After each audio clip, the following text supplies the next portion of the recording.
Yeah.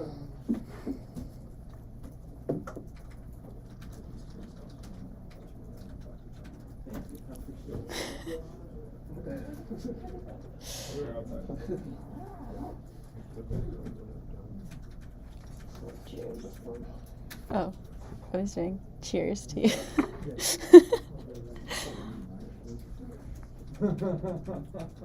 Final. Someone has to record.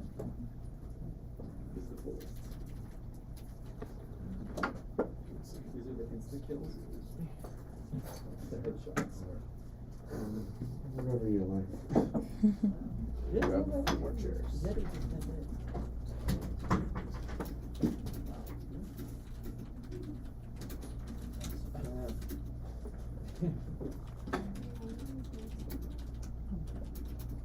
Thanks, Joey.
Now I don't have to slink out in the middle. Hey, can I save one for myself? Yeah, sure. Grab the one. What was the season last year? I think we're just hard to get back to. That one? Take it then, take it. Veggie straws are a vegetable. Oh my god. I sent my picture. I thought it was extruded. Oh my god, so that's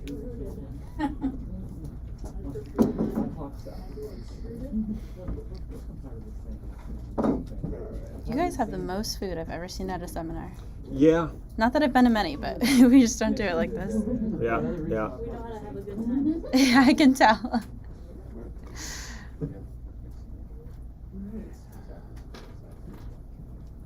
Whenever you're ready. All right. Now we got some appropriate mood lighting. Yeah. All right. Well, it is a pleasure to welcome Jillian Rastinejad. So many of you have seen Jillian here this week, and of course her great talk at Astronomy on Tap. So you know her a little bit, but she's visiting us from Northwestern, where she's a grad student. Before that, she was at University of Connecticut. So her and Craig have been talking Connecticut this whole time, and Guilty. Guilty. Yeah, and she's in the Saguaro collaboration, which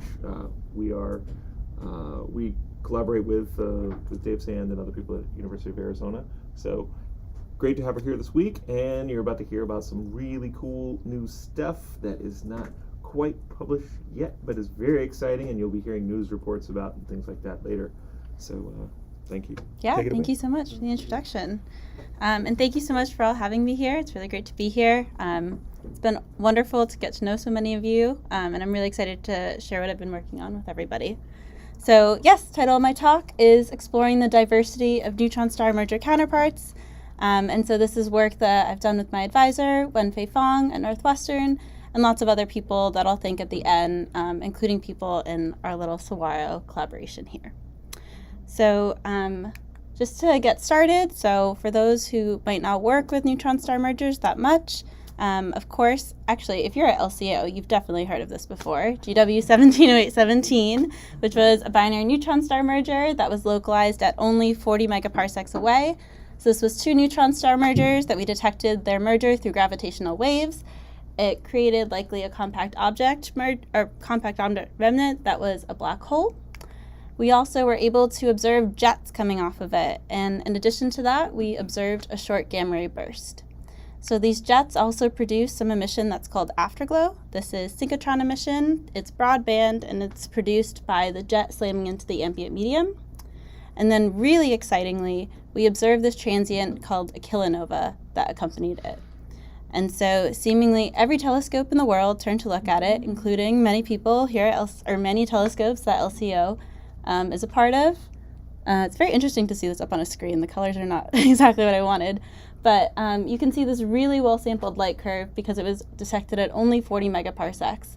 And what I really want to highlight here that's unique about the kilonova is first this fast fading. So especially here, if we look in the G band, which is this bluer band here, you see that it peaks on the order of a day and then fades very, very quickly. And again, this is a very, very nearby event. Another signature of a kilonova is this longer-lived near-infrared emission. So showing here is the K band, and you can see the contrast, especially at late times, of this redder emission that's unique from supernovae or other types of transients. So we have this one really well-observed event. We can study it in lots of detail, and indeed many people have. But on the theoretical end, a lot of work has been done too. So we expect there to be a lot of diversity in what kilonovae look like, and part of that might be because we expect there to be two different progenitors for kilonovae.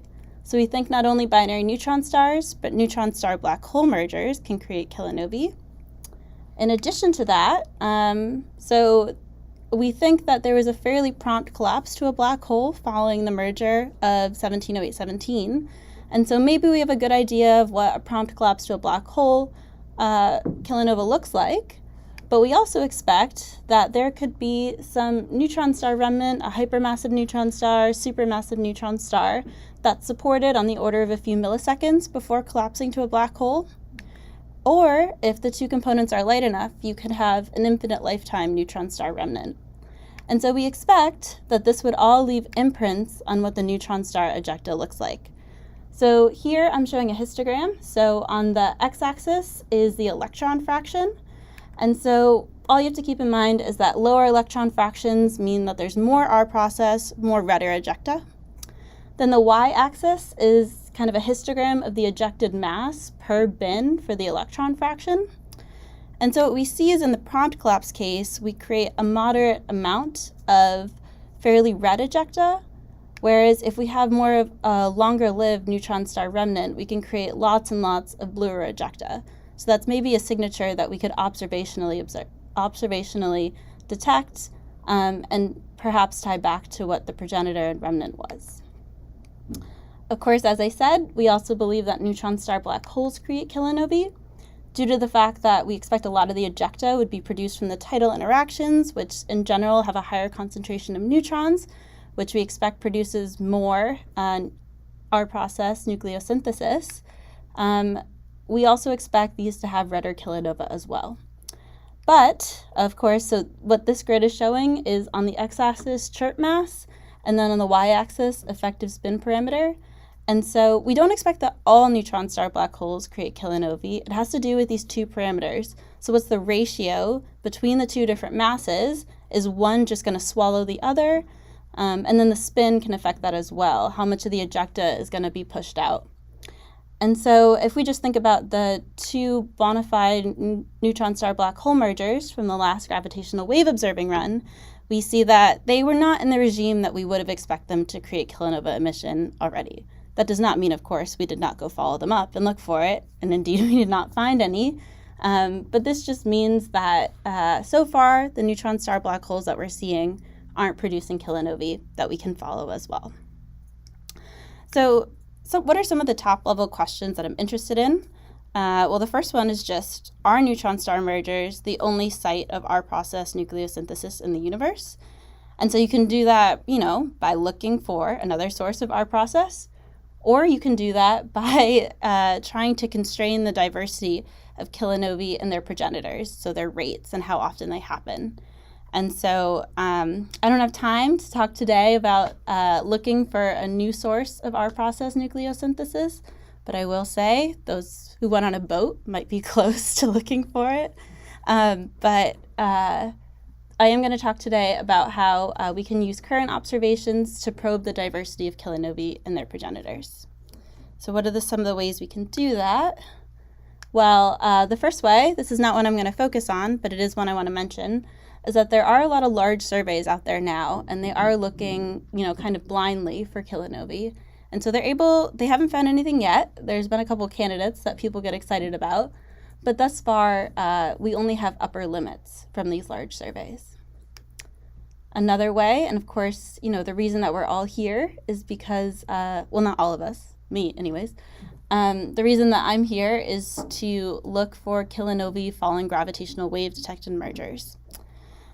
And then finally, another way, and this has been kind of known about for the last decade or so, is looking for them following gamma ray bursts, in particular short gamma ray bursts, because as I showed earlier, that binary neutron star merger 170817 was connected with a kilonova and neutron star merger.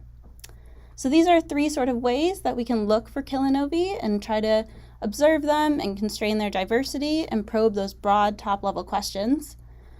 But this is non-trivial. There's a reason that we don't fully understand the diversity of them yet.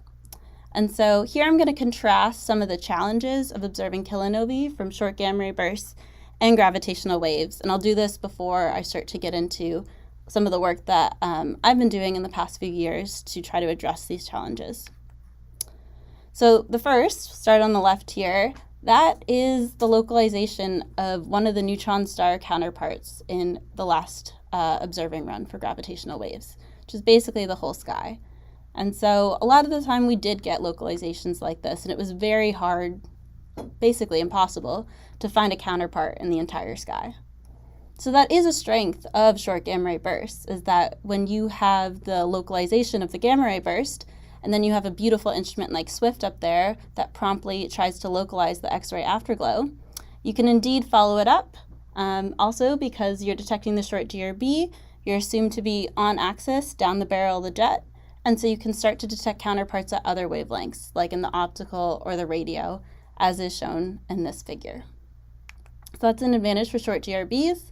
Another advantage is that SWIFT is still going, not as strong as it used to be, but people like Aaron T. have developed systems to try to localize and find even more short gamma ray bursts than it used to. On the gravitational wave side, we are on a hiatus right now, but we do expect to be getting a little crazy.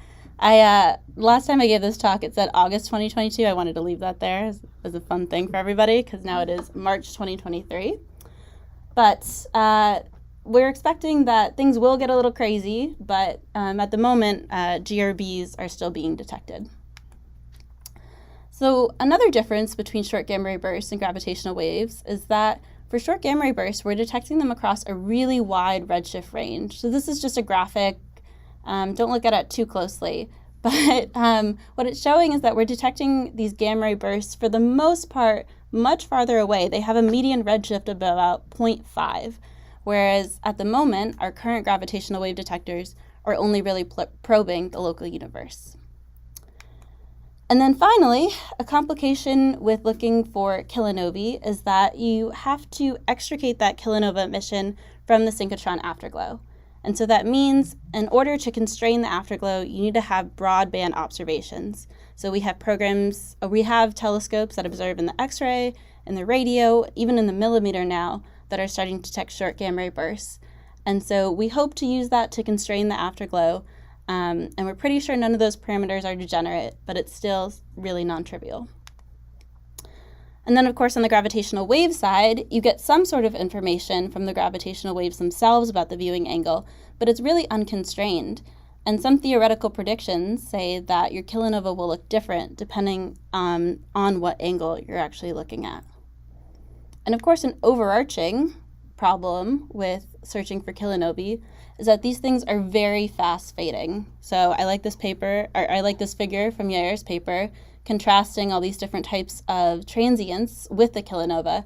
And you can see it almost looks like a vertical line here compared to those.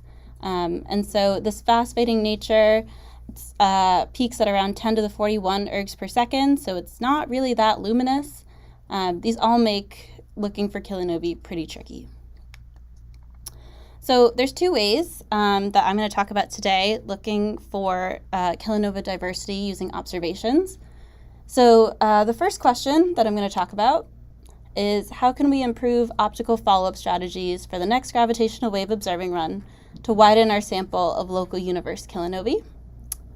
And then the second question is what can follow up to gamma ray bursts tell us about the diversity of neutron star merger counterparts? So before I go any farther, I want to thank this team of people who I'm really excited to continue working with for the rest of my PhD in an 04. SAWARO is a collaboration between the folks at the University of Arizona and Northwestern University. It started at the beginning of 03.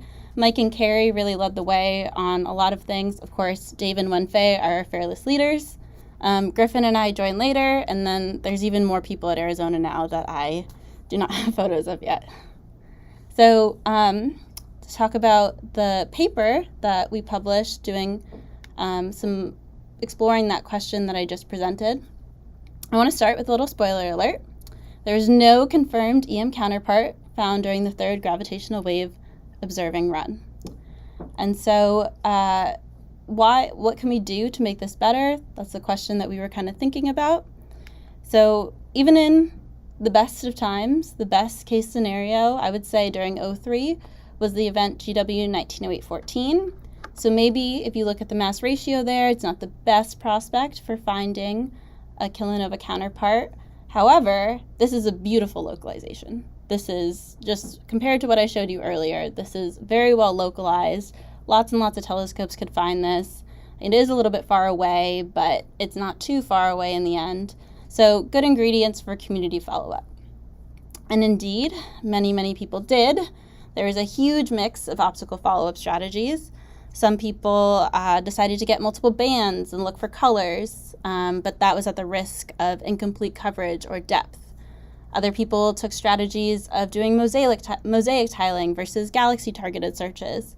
And so this whole effort resulted in no kilonova found, but this is a huge list of papers. Not all of them are necessarily for 1908-14. They're for other events as well. But this is just showing that the community put a lot of effort into follow-up during 03, and unfortunately, we weren't able to find a kilonova. So they did find lots and lots of candidates, despite not actually finding a kilonova. There were lots of things actually masquerading in this area.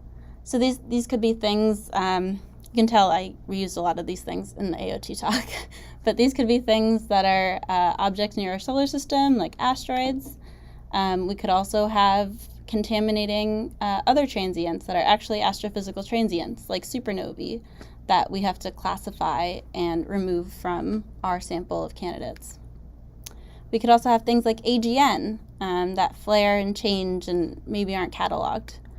And then finally, we could also have variable stars that when you're looking for a kilonovae, you're looking at very distant galaxies. Sometimes a star that varies could look like a kilonova, or could look like a transient embedded in a potentially compact galaxy. So 1908-14, kind of the proof of concept, but of course the reality is that the localizations were much bigger than that. And indeed, oftentimes those 100+ candidates that we uncovered for 1908-14, if we had, applied the same strategy and gone as deep, we would have uncovered just even more. And so this event is that neutron star black hole. I showed it earlier, but it was observed by only one detector. It received much less follow-up attention because at first it was announced as terrestrial, only 3% neutron star black hole, and then much later it was actually confirmed. So this is kind of the reality of what we're looking at in 03 and potentially in 04 as well. So most of these events in 03 that were announced with the possibility of producing EM emission had very large localizations. And of course, as you increase localization, you have more contaminants. So looking forward to 04, we will have even more binary neutron stars and neutron star black holes. We expect that especially as you go to these much larger distances, the localizations will continue to be large.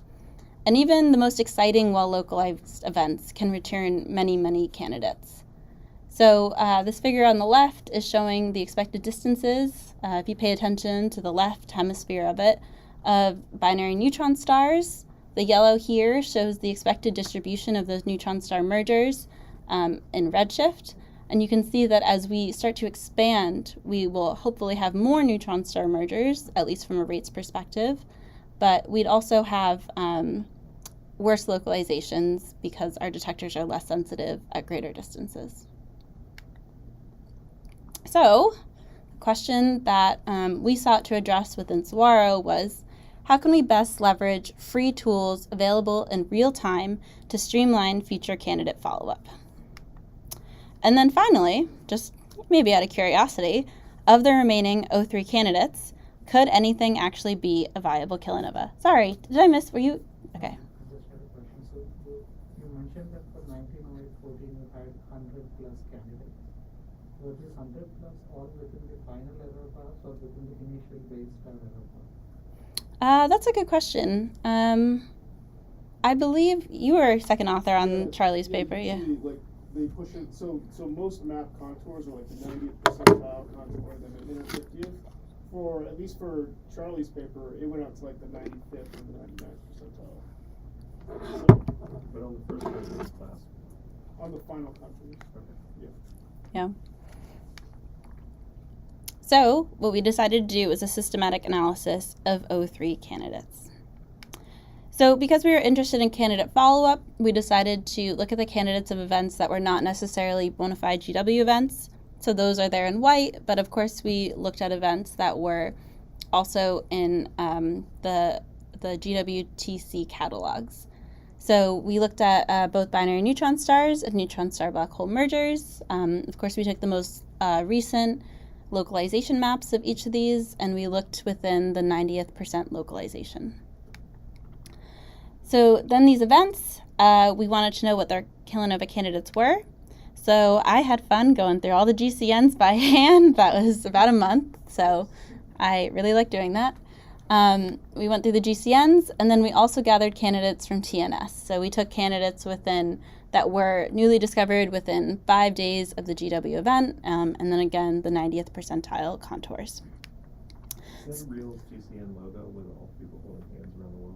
No, but I always use it in my talks because I like to encourage community coordination. You're encouraging more than they do, but anyway. Yes. Did you also include candidates that you found in your own image pipeline? So like Saguaro discovered candidates? Yeah, that's a good question. So Carrie Patterson put out a paper doing our O3 summary follow-up. And so I included the candidates that she had done some vetting of all these candidates, and there were a few that were left over.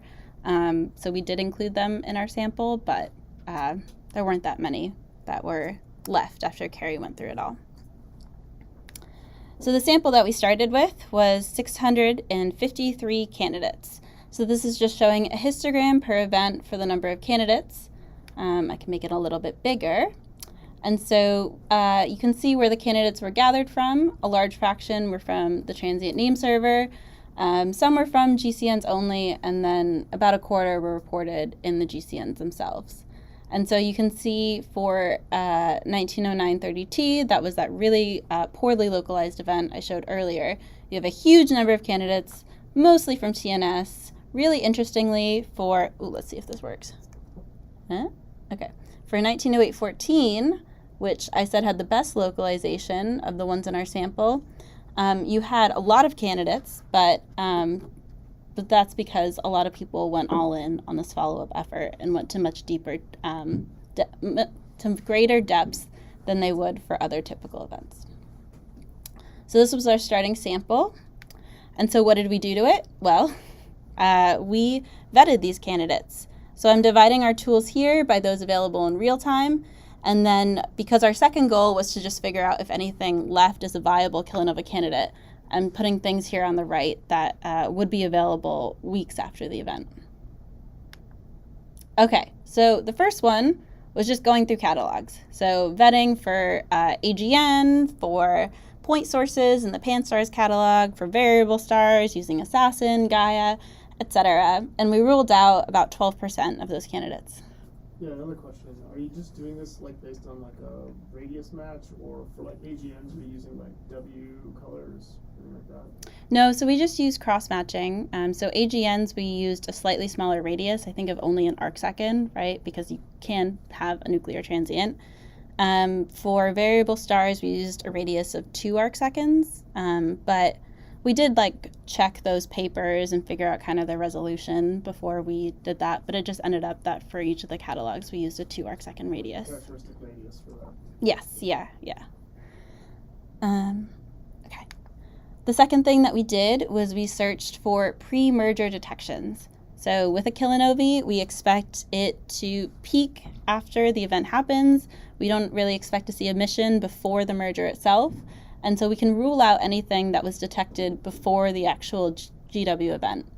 And so we used Atlas force photometry, we used ZTF public photometry, we used our own Saguaro photometry, and we were able to rule out over a fifth of the candidates just using this. But the candidate is presumably sitting on top of a source, right? Like galaxies. Yes, yeah, for the most part they were. You can't use it back to rule it out. Because you expect that the galaxy would be varying in brightness? Oh, I thought here you were ruling out anything that was detected.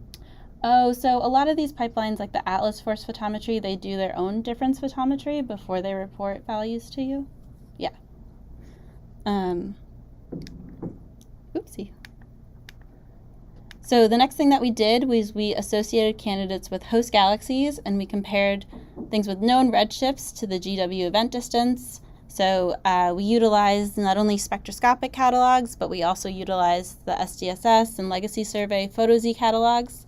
Of course, because photometric redshifts can't be totally trusted, we use like the standard deviations and incorporated that into our vetting. Yes, Yeah. Question: if you had really broad errors on PhotoZs, did you like let the tail of the PhotoZ and the tail of the gravitational wave distance? You kind of like said, okay, you're.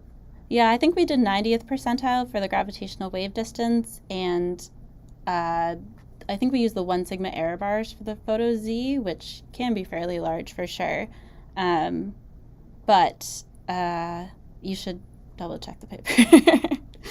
So this actually was extremely effective at ruling out a third of the candidates. I'll note this later, but of course if you have a really exciting transient that you're excited about with a PhotoZ, of course you might still choose to follow it up. However, I think this is a really great tool for prioritizing follow-up, especially when you have these hundreds and hundreds of candidates coming at you for a gravitational wave event. So then the final thing we did, which you can see here is not the most effective, was we used some of the host galaxy distances to impose a luminosity cut based on a diverse set of kilonova models. We were fairly conservative here. I think we used about 10 to the 42, which kilonova models have to be boosted up a lot to get to, but this was not the most effective step. So, just to highlight, about 2/3 of our kilonova candidates were eliminated with real-time tools.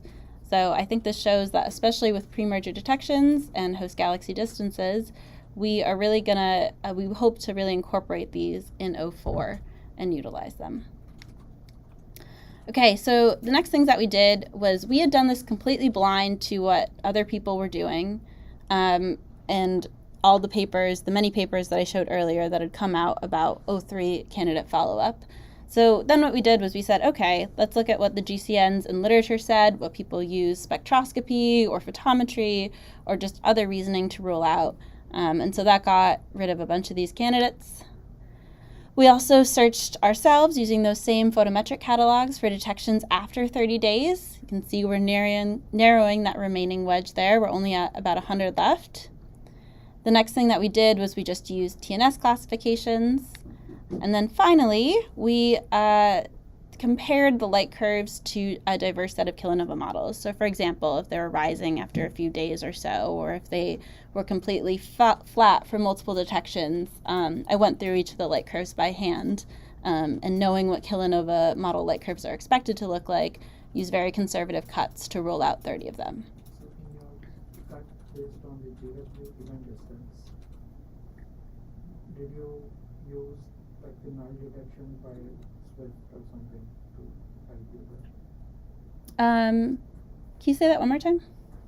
Because the GW event distance is degenerated with inclination. Mm-hmm. So if it is face on, and let's say that there is a GRB, then let's say Swift's field of view overlap that region, then you could use that as you could use the Swift null detection as a source of information. So these are all optical candidates that I was looking at because they're specifically for kilonovae. So I did not look at UVOT pointings, if that's what you're talking about. I didn't use that data, but we did utilize the data from Atlas, ZTF, Saguaro. We looked on the TNS for photometry too of these candidates. Yeah. So we were in the end left with just about 10% of our candidates remaining. So say this was a gravitational wave follow-up event with 653 candidates using, well, I guess just the tools on the left. Those would have been available in real time. We would have had about 2/3 left to actually vet. And so looking at the final candidates per event, so the blue bar here is showing the initial sample, the red bar here is showing remaining. Unsurprisingly, kind of as you increase, these are ordered by localization size, as you can see on the top. It slightly goes up based on the localization size. But then if we actually look at these candidates, so this is a histogram of just the luminosities. What's plotted on top is just the expected luminosities of known transients, along with some of the model predicted peak luminosities of 1708-17. You can see that like overall these are brighter. The luminosities were just calculated based on either the distance of the galaxy if it met our thresholds or the GW event distance. Oh, so if you couldn't find a redshift. Yeah. Yeah. Okay. Yeah. So they're generally more luminous than we expected. Also, if we look at these light curves, we see, so this is a little bit of a complicated plot. The marker shows you if there was no host that we were able to associate it with. The open triangles show that, whereas if there's redshifts available, they're marked as either circles or squares. The lines plotted here are just kilonova models and the optical bands, and then the color corresponds to what the band would be.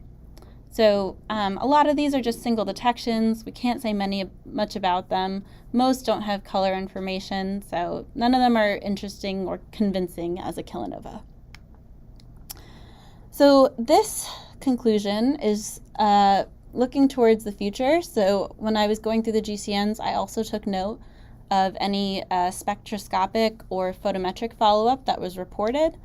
And so the pink bar here is showing kilonova candidates that were classified or photometrically followed up, just based on GCNs or whatnot. And then the black bar here is showing of those that the community spent additional resources on, which ones were we able to rule out using real-time tools as they were available to us a few months later. And so we were able, of the ones that were followed up spectroscopically, we eliminated 15 based on pre-merger detections, and then 13 of them had incompatible host distances. I will note that we were using the final GW event host distance, whereas it might not have been the actual distance in real time. And then some of these were photo-Zs, and one was a spectroscopic redshift. So just looking towards the future, before I get on to the second half, more of these spectroscopic redshifts will be coming from galaxy surveys, and we can't wait to use those. We'll also have a new large publicly available photometric survey to search for pre-merger detections, although I guess that is delayed. And then we hope to have greater community coordination, which is why many of us are here, and that's very exciting. All right, so that is that piece. Can I ask a question before you move on? Yeah. To the next thing? How can we make, do you have plans, or do other people have plans to make some of these real-time tools more accessible to people? Like, let's say somebody announces a bunch of candidates. Would you go and use all of these to say, okay, we rule all these out and put it in the circular, or how should we do this as a committee? So the first thing that comes to mind is that Griffin and I are building kind of a kilonova candidate package that's publicly available. So this will interface with a lot of different catalogs and ways to get photometry. It is kind of designed for our survey, but you can certainly repurpose the code for whatever TOM or whatnot you're using. Of course, we can add these to our TOM and vet them ourselves, take them in from TNS or something if they're reported, but then we would certainly announce in the GCNs, oh, these candidates that other folks reported, we would rule out. Yes. Okay, so the second question, gamma ray bursts. So what can follow-up to gamma ray bursts tell us about the diversity of neutron star merger counterparts? So just a little refresher, the SWIFT telescope continues to detect well-localized short shear Bs. When I say well-localized, I mean a few arc seconds across. That's the regular localization of XRT. Also, really uniquely, we're exploring kilonova diversity at an approximately fixed viewing angle. So you can say that you remove any effects on diversity due to where you're observing from. In addition to that, you have decades of short GRB discoveries. There's over 120 SWIFT SGRBs, including 10 SGRBs for which there is a candidate kilonova claimed. So just as a reminder, also on the bottom left, these span a wide redshift range, which means that not just 1 or 2 meter telescopes can usually follow these up. You need larger resources like Gemini or the MMT. And so we have a few kilonova candidate detections. So this, I would say, is the best followed up short GRB kilonova, besides, of course, 170817. This is GRB 160821b that was localized at a redshift of 0.16, very nearby. And so this light curve here, there's X-ray data that's shown in black. There's radio data that's shown in gray. We also have all of the optical near-infrared photometry right here. And just to zoom in on it, this was very non-trivial. This is a plot from Lam et al. 2019. They were able to model this only with a reverse shock in the afterglow. And so it made extricating the kilonova parameters fairly difficult. However, that we're fairly certain that there is a near-infrared excess in this light curve.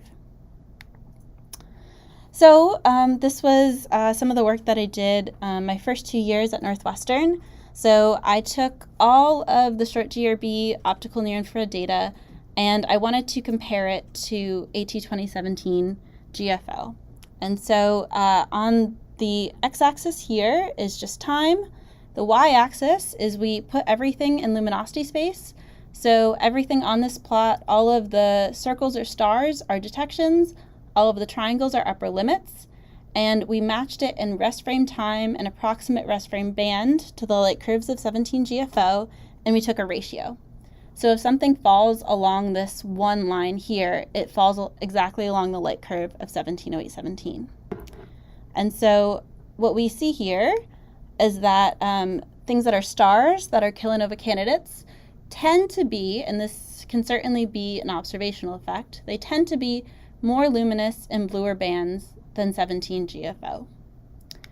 The next thing that we saw is that there is this population of really deep upper limits that fall below the 1-to-1 ratio for 17 GFO.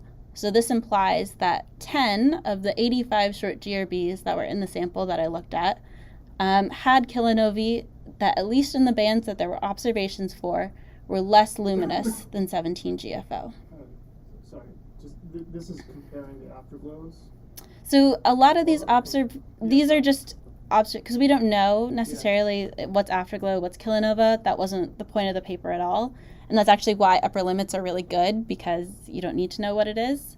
But this is just comparing 170817's light curve to whatever observation was out there. So if it's a deep upper limit, it can be a deep upper limit on the afterglow, but it's also a deep upper limit on the kilonova. Okay, so this is 170817's optical light curve versus the afterglows of the SGRBs. Yes, good question. So the y-axis here is a ratio. No, I know, but yeah, the SGRB afterglow is the numerator. The luminosity of whatever the observation was, be it an upper limit or a detection. Yeah. And the bottom is like the light curve, not GRB 170817. Yeah, it's the kilonova light curve. Yeah, so Thank you. yeah, we did make some approximations because, we don't fully know the SED of 170817, and obviously if you're like blue shifting things back into the rest frame space, there is some approximation there. Yeah. Andy, do you have a question? Oh, it was the same one, but I was just gonna say, it's not surprising that they all the stuff bluer, because Yeah. that could just be afterglow. It's the stuff that you've circled that's interesting. Yes. Yeah. It says there's not stuff there. Yeah. And indeed, so, I could go through each one of these points in detail for those kilonova candidates. I would say that there are certainly some that we think more than others are kilonovae, but overall, we think that what we're seeing is a rest frame optical kilonova observations show a span of about 100 in luminosity. Really? Yes. How secure are the distances to those with upper limits or those redshifts? Yeah. Definitely a great question. Yeah, so Wenfei and Anya Nugent, another PhD student in my group, just put out a really large catalog of short gamma ray burst host galaxies in which they do a lot of these associations. So for these 10, a lot of them are fairly secure. So we used a probability of chance coincidence, if you're familiar with that method. We utilized redshifts for which the host galaxy PCC was 0.15. I'm fairly sure that none of these were spectroscopically confirmed from the afterglow itself. They're just host galaxy identifications. But if there was a probability of chance coincidence between the nearest host galaxy that didn't meet this threshold, it's an open triangle, and I assume just a redshift of 0.5, which is the median. So I feel fairly confident about 9 or so. That one upper limit is SGRB 080503, which is really an interesting case. There's no redshift for it based on any HST imaging or anything like that. So it's an interesting GRB. Yeah. So I just want to make sure I understand that the filled-in ones were localized in some band, but not necessarily in the optical bands there. Is that right? Or were these just not localized all along? So these were localized by XRT, and either sometimes we had an optical afterglow, sometimes we didn't, but it was very close to a host galaxy that had a redshift that we could identify. Yeah, so the next way that in this first paper we did, we utilized the upper limits was we created grids of kilonova models. So just looking at the 3 different panels, these are parameterized by the electron fraction. So again, towards the left is redder kilonovae, whereas the right is bluer kilonovae. The rightmost panel is just a very, very blue kilonovae, but as I said, a lot of our observations were biased towards the optical, so we decided to just probe that parameter space. And then the x-axis here is ejected mass, velocity. Each of these little squares represents a kilonova model, just parameterized by that based on the prescriptions of Brian Metzger. And we took each of these deep upper limits and we just, in a very binary way, iterated through all of the models and just saw what could be ruled out and what didn't, and kind of translated that to the ejected mass and velocity space.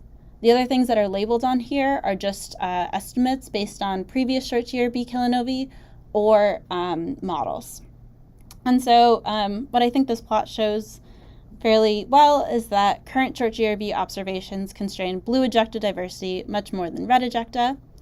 Another thing that we saw is that when we compared to a different grid of models, so we used Dan Kaysen's models, was that these constraints are highly model dependent and can vary on the order of a tenth of a solar mass.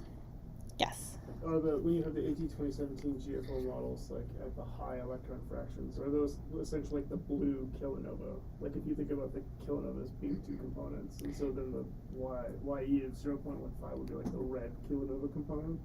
Yeah, so these Metzger models, I just like chi-squared fit them to the 170817 data. On the case, if I had shown the panel with the Kaysen grids, I overlaid what the community found through their various modelings. But we found that actually Brian's, just using the prescriptions here, they underestimate the luminosity compared to Dan's models, so you're not able to make as deep of constraints. So we didn't think that comparing 17 GFO to these grids was fair, so we just did that. Okay, this is a good highlight. All right, so now talking a little bit more about the newest project I've been working on with GRBs. If you're at AOT, you recognize this slide. I showed it to the people there, but this is just showing that, you know, when I first learned about GRBs, it was a very simple picture. So we have this population of short GRBs based on their durations in the gamma rays. We think that those come from neutron star mergers. They're accompanied by kilonovae. On the right, we have longer duration gamma ray bursts that come from the deaths of massive stars and are accompanied by supernovae. However, of course, the more you dig into anything, the more you find out about it. And so as I was learning more and more about GRBs, I realized that there's also this population of extended emission short GRBs that was really widely discussed kind of in the late 2010s.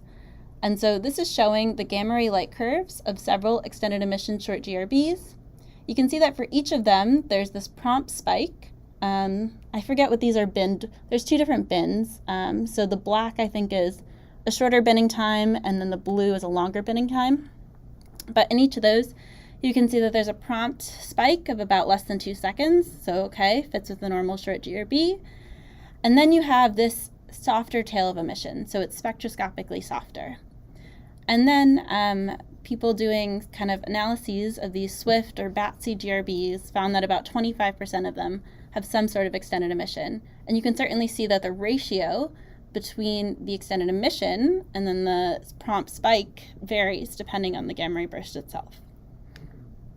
And so one of these GRBs got a lot of attention because it certainly would, if you classified it based on its T90 duration, would be a long gamma ray burst. However, it happened fairly nearby at a redshift of 0.125, and we didn't see a supernova. So we expected to see a supernova. At that point, we knew that long gamma ray bursts were certainly associated with supernovae, but we didn't see them. There have been later papers that go back and claim that there is a kilonova there. However, you know, as we were talking about earlier, it's really hard to extricate the afterglow emission from the optical kilonova. So there is this claim out there, but I think it is not super widely accepted by the community. So now, our GRB 211211A. So just like 060614, if you look at it just based on the usual parameters that we look at GRBs with, so on the x-axis here is duration, the y-axis is what we call the hardness, so just spectral hardness, we see that our GRB, dotted there in blue, falls right squarely among the long GRB population. So it's also marked up there at the top, where you have your histogram of all Fermi GRBs, the short and the long separated. However, if you start to look at the gamma rays, you see something interesting. So the top panel there is showing the gamma ray light curve. It is in purple, whereas the black light curve is 060614, so that one that I was just highlighting earlier. And so what separates this from being just like, oh, extended emission short GRB, is that you have this complex of spikes. So in all those short GRBs I was showing earlier, except for 060614, you have that prompt spike that lasts 2 seconds. But then you have that softer tail of emission that can vary. However, ours has a complex with a duration of 13 seconds. So even if you just took the first complex, it would be a long GRB. However, if you separate out the gamma ray light curves, you see that your tail of emission towards the end is actually softer. This paper really dives into the gamma rays of this burst, but we saw something was fishy about it, and we really decided to follow it up because, Yeah, so you separate it similar to how in the optical you separate out light based on filters. You can separate gamma ray light into energy bins as well. And so that's how you could see that tail is dominated by softer emission, whereas that complex of spikes at the beginning is dominated by harder emission. Okay. Great question, yeah. Yeah. So, okay, I'm giving myself away already in the spoiler, but we and many other astronomers went into follow-up of this long GRB, especially when it was noticed that this GRB was proximate to a galaxy at a redshift of only 0.076, which is 350 megaparsecs. So I did look this up before I gave this talk. LCO did follow it. And so there was a lot of afterglow follow-up of this burst, but of course we're at 350 megaparsecs. So if you want to start looking for other emission, you have to use much larger telescopes. So because we knew something fishy was going on in the gamma rays, we kind of expected to just see a supernova, but we figured it's so close by, might as well turn our telescopes to look at it. Luckily, we had Gemini North time, and so this image is taken from 4 days when we observed in the infrared. Actually, I'm getting ahead of myself. So what I'm showing here on the right panel is actually the SED of the transient, first at 0.05 days and then at 0.7 days. You can see this is UVOT data at the top, so you can see that it's fairly blue. At 0.7 days, it's a little bit redder, but it's still very typical for an afterglow. Once we started observing with Gemini North, we started seeing that there is this very red part of that. So after about 4 days later, when we had observations in the optical and the infrared, this was a very, very red transient, which you would not expect based on just a typical long GRB origin. So Gemini North got this data for us. I think I told a little bit about the story before, but we were able to get on source with the MMT as well. Wow, I'm taking up time. I'm sorry. Okay. And so we were able to get later Hubble Space Telescope follow-up, and we observed the region, didn't find a more likely host galaxy, so we're able to attribute it to this. If we fit the broadband data to an afterglow model, so the bottom is the X-ray data again, we have a radio upper limit from the very large array, and then we have all of our optical photometry here. We see that these yellow squares, which are the K-band photometry, sit well above where we'd expect them to be for the afterglow. And indeed, when we subtract it out and we plot it against 17 GFO, we see that it very much looks like a kilonova. So when we first had that detection that I showed earlier, it's nearly the same K-band luminosity as 17 GFO when you scale them to the same redshift. This photometry also fades on a very similar time scale to 17 GFO. And then when we fit the broadband, or when we fit the entire optical near-infrared set of data, we see that we find a good fit with a kilonova model with an ejecta mass of 4.04. Yeah. What about dust? What about dust? So we have constraints on the galactic Milky Way extinction. We were able, from our Hubble Space Telescope imaging to look for star formation. So that might obscure the thing from dust. Are you talking about the Waxman paper? Yeah, I'm just wondering how you like this is a kilonova. It's not some other astrophysical effect. Yeah. But yeah, it sounds like you have colors. You have reasons to believe it's not. Yeah, so having that having the X-ray and the radio data helps us to constrain how much afterglow contribution there was. And then of course we see that the SED was bluer at earlier times. So it wasn't like this was just entirely red the entire time. So yeah. Okay, I'll try to go through this quickly. We have deep limits on a supernova counterpart at 17 days. We put that at 350 megaparsecs. No GRB supernova survives. We also, from our HST imaging, can rule out any known GRB host at a redshift less than 0.3. We also, because we had the detection of the UVOT afterglow in all of the bands of SWIFT, we can place an upper limit on the redshift at the 99% confidence level of 0.14, which means that we are certainly ruling out any known GRB host. So, very quickly, if we plot the ejecta masses and velocities and compare them to past kilonovae, it looks very much like these. This is similar to the plot I was showing earlier. We do a host galaxy stellar population modeling of this galaxy using Prospector. And so we find that this galaxy actually contrasts a lot with the host of GW 170817. So that host was famously very massive and very quiescent, just quiescent, whereas our host is not that massive and is star forming. And so Anya, again, to plug her paper, has this really great population modeling of all the short gamma ray burst hosts that recently came out. And she uses our burst and GW 170817s to contrast what neutron star mergers hosts would look like in the local universe. So we can't say too much about rates. All these bullet points are just kind of telling you we can't say that much about rates based on neutron star mergers.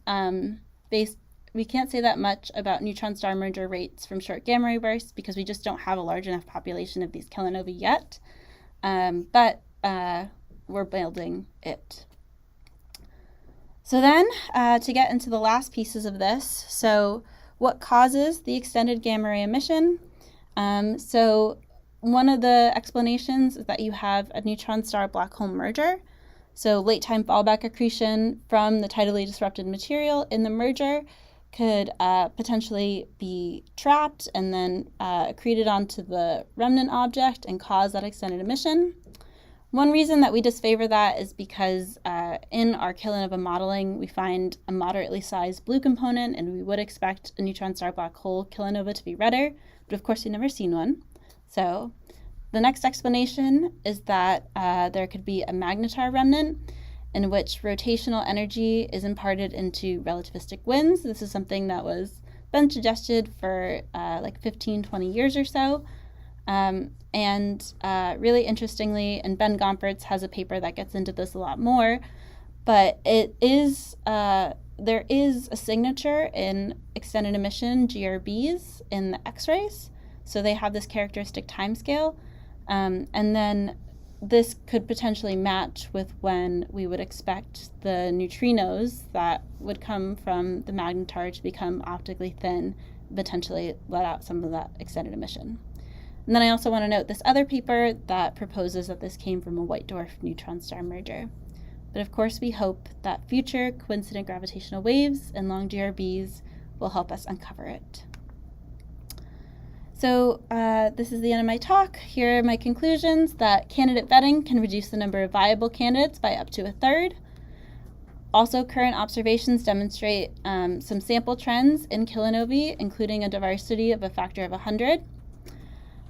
Of course, the long GRB was 211211A was accompanied by a fast-fading near-infrared transient that strongly resembles a kilonova and implies a neutron star merger origin. There are some favored sources of extended emission, including a magnetar and a neutron star black hole remnant, but we need gravitational waves in order to really figure this out. And so finally, of course, as we all know, science doesn't happen in a vacuum. There are so many people that contributed to this work, and I would not have survived the last paper, especially without many of them. So thank you very much, and I'm happy to take any questions.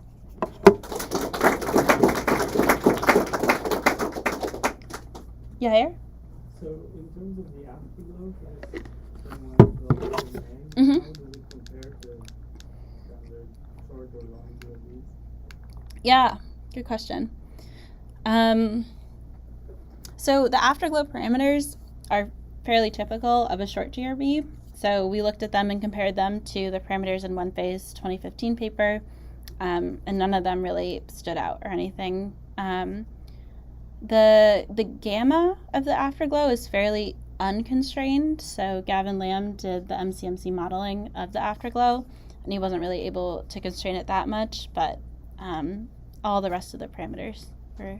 The long GRBs and short GRBs have different properties of afterglow,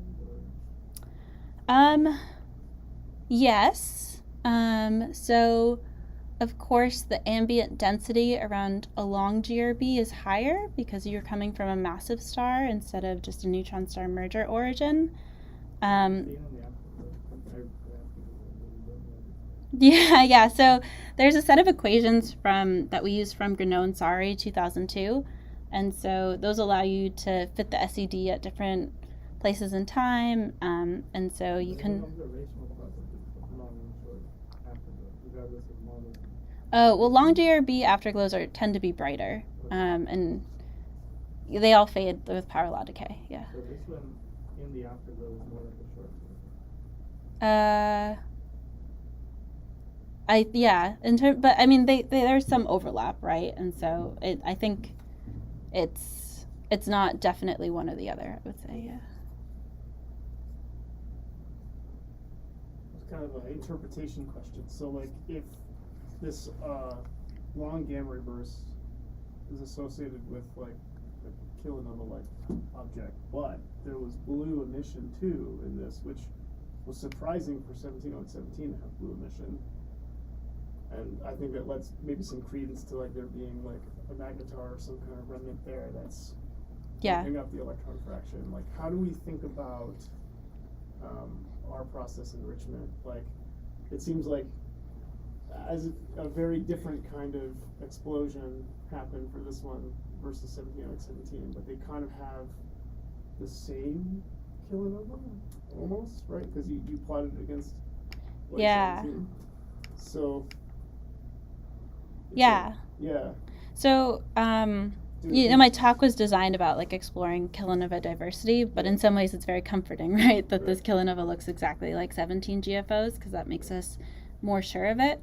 So I will say, Matt Nickel is the one that did the modeling of this kilonova, and the way that his kilonova model works is that he models the red dynamical ejecta, the blue dynamical ejecta, and then the disk ejecta separately. And so he found when he modeled them, modeled it this way in a similar way to how he modeled 17 GFO, that because and you can see here, our I-band light curve decays faster than what happened for 17 GFO. And so you had to then, as a result, your disk mass was smaller, and you had to have a greater amount of red dynamical ejecta to make up that K-band light curve, if that makes sense. Mm-hmm. Yeah, so I think I have the plot again of the ejecta masses by comparison, and so you can see that we have a slightly smaller purple disk ejecta, and then this red star here is Matt's fit to 170817, and we have a larger red dynamical ejecta compared to it, but there's large uncertainties there.